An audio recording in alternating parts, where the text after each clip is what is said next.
It started on a quiet Saturday morning when I walked out to my driveway and noticed something was very wrong.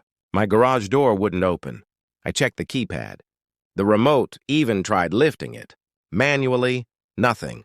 That's when I saw it, a heavy, steel padlock looped through, the side latch that only worked when the door was closed.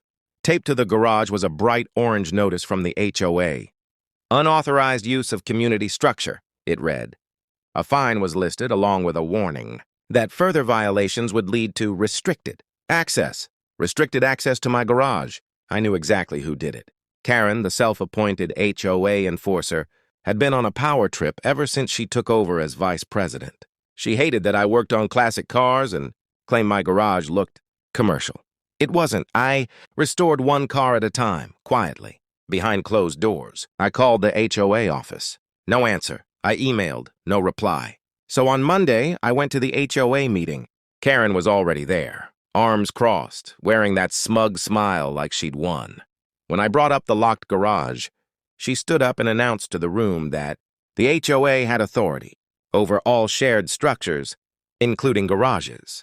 That's when I calmly pulled out a folder. "I'd like to read something," I said.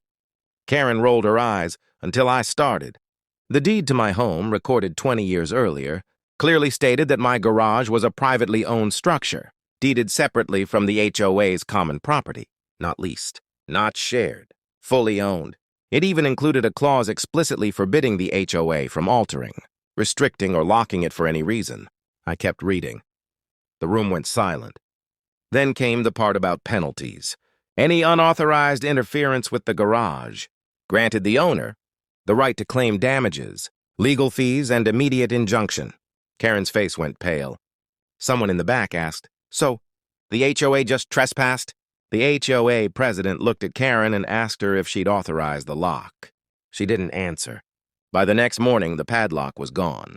By the end of the week, Karen resigned for personal reasons. And a month later, I received a formal letter apologizing for the inconvenience, along with a check to cover lost time and expenses. My garage door has opened perfectly ever since.